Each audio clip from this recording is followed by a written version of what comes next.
Before I start this epic rant, Kingpin, did you really have to do your boxer friend like that? Like, he beat that black man to death like a rodent, like he stole something, like he was just the filthiest filth of the universe, like he touched his sister or something. I can't believe Kingpin did that black man like that. That was bad. That was bad. Re-watch that scene. That was awful. Let's get to the rant. Before I start this epic rant, this guy is a crackhead. This guy, you're looking at his name, Dario.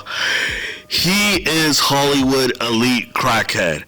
He wrote this script for season 2 of Daredevil, and it's not good. It's not good enough. Thank you, bastard. Thank you for feminizing the product. Thank you for not making this interesting. Damn you. Damn you. There are so many things I want to say about episode 2 or 3. I just hope I don't miss anything. This video might be long. Let's start with episode 2. By the way, fuck me. Daredevil is basically holding the knife. He figured out that Bullseye saved him because it was the carving on the knife that he was grabbing on. Daredevil's basically trying to build up the resistance to fight the Kingpin's army. You know, Kingpin has everybody in that city nervous and scared. It's all over the news. He's basically the Trump of the MCU. Like in season 1, he was trying to get people with powers, suits out of the streets. But in this season, he's even affecting the normal people that's in the economy. He don't care who you are.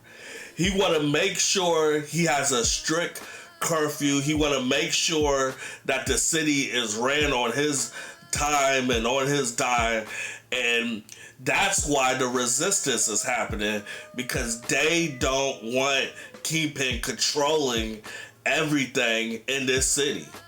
So episode 2 was basically boring, basically a filler. Each side of the teams is trying to build up and stuff. I hated episode 2. Barely saw Daredevil with the mask on. This product felt cheap. It felt really cheap. It felt cheaper than Gotham City. I looked up the budget on this. It says $300 million. No way. No fucking way that this show is $300 million. It has to be on the marketing. It has to be. No way. Low budget show. Are we ever going to get an accurate Bullseye with the suit, the real suit, not that generic blue suit? Like, come on. So let's talk about this Angela character. This is where the feminist agenda is just killing me. I hated how the White Tiger died. In fact, let's pause this video so I can show y'all how the White Tiger died in season 1. And the acquittal of Hector Ayala demands that I keep it.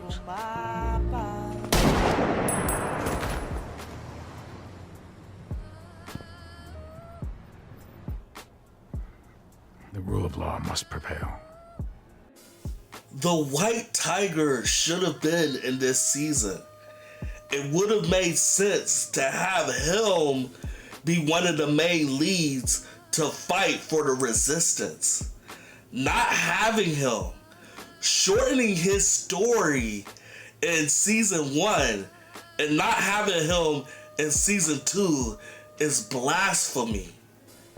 We're gonna have this little chick play that character? His story wasn't even finished. Not to me. It's the first appearance we ever saw of White Tiger, and he's done? He get killed off that simple? Let's go to the next. Let's go. And let's finish up with Angela. Angela and her mother, or whatever she is to her, she's like leadership to her. They were like at a corner store and she saw some friends that was stealing. Her mom tried to stop the boys from stealing like liquor or whatever they had in their like pockets and stuff. And the SWAT team, I want to call it the Trump ICE team so bad. But the SWAT team came into the corner store and got his mother and got some other people. And that's her little story on how she's going to become White Tiger. She's going to try to free her in episode 3. And I don't like it. It's cheesy. I was cringed the whole time they was at the corner store. It's just too political to me. I just didn't like it at all. So later on in the episode, Daredevil needs some help fighting all these people with suits and all these people that basically got locked up with the SWAT team that is in force. So he meets up with Kristen McDuffie. That's her character. She's a lawyer. And even though they basically blindfolded her in the show, he can still find where these people were because she explained it to him by what she heard, not what she could see. So eventually, Daredevil finds the base where all the resistance are, where all the people with either powers or just normal human beings. So we're in episode 3, and to me, nothing really happened in episode 3. It towards the end, that's when stuff started to really happen. You see Angela basically becoming the White Tiger.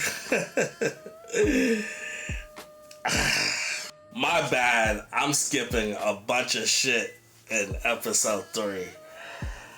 Oh my goodness. Are you kidding me? Throughout episode 2 and 3, we got this character named Heather Glenn, and she has the massive Muse. She killed Muse in the show. Let's get to that part. Let's have a commercial break. Let's see her kill Muse. That was just such a terrible part to me. Unforgivable. Let's go.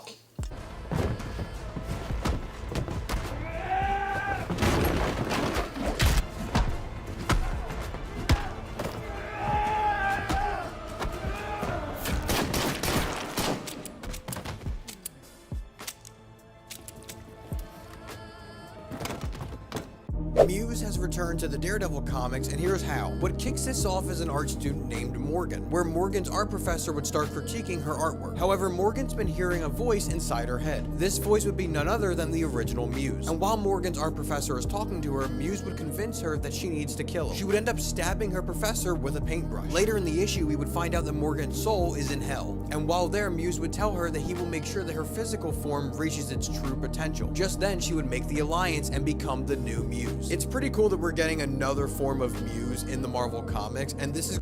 So I wanted to show y'all that part in case y'all didn't know who was the female Muse in the comics and all that. I get it. she exists in the comics.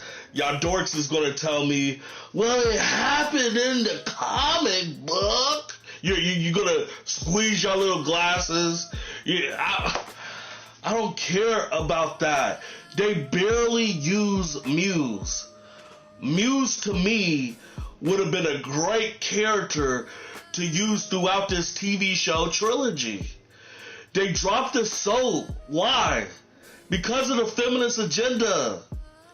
Because they wanted to basically replace half the male characters with female characters. It's almost like they're trying to replace Kingpin with Vanessa. They're trying to replace all these male characters, these iconic male characters that we love growing up, either reading or watching cartoons or playing the action figures. They just want to erase that history as soon as possible to put these female characters. I don't want to see a female Muse. I don't. It's just devastating. It's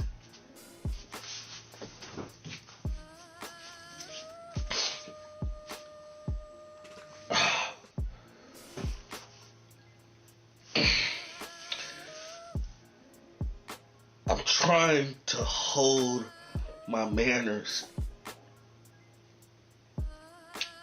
It's disgusting. So we're seeing her throughout the episode. Like, bitch, are you gonna put on the mask or not? Like, she got the mask in the goddamn drawer and stuff, just teasing her. It's just, the show is just, it loves to tease you. So far, season 2, it loves to tease you. It loves to sprinkle feminist agenda. It gives you some male action, but not much. I'm surprised a lot of people like this show. I'm very surprised. The budget looked cheap. The show looked really bad to me. It looked like a ripoff of like a Batman show. Like, if they did another reboot of a Batman show. Like, it looks so terrible to me. I promise y'all I'm gonna wrap this review up real quick. But let's talk about Karen Page. Really? She's just this innocent girl in the other seasons, and now she's a shooter. She's about that life. You gotta be kidding me.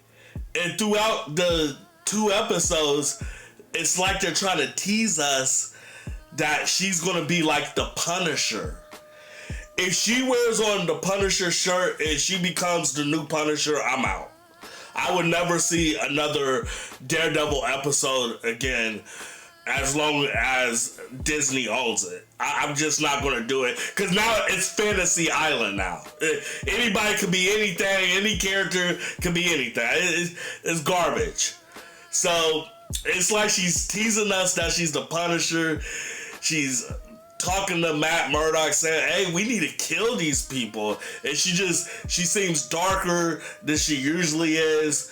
She's killing people. I'm not feeling this, bro. I'm just not. But basically, at the end of episode 3, we got Daredevil. We got Karen Page. Should I call her Man Dyke? And we got Angela. These are the heroes of the story now. 2 girls and a guy. They free the resistance. And that's it for episode 2 and 3. I didn't like it. I'm trying to wrap my head together. There's probably so many things I missed. It took me 2 hours to do this video. So if y'all want to donate, y'all can. The Cash App is below. I work really hard to make these videos. I'm autistic. I can't remember things all the way through. So if I forgot something like right below, like it's hard to make these videos. But I hated this show. This show could have been way better. the trilogy could have been way better. Season 1 and 2, it could have been a masterpiece. But instead they want to feminize it. Instead they want to switch the male characters to females and go off the plate. The plate could have been so special. I could have been full off the plate they served, but it's all fucked. Disney's tearing it all apart. It's not good. If you're an 80s and 90s baby, how could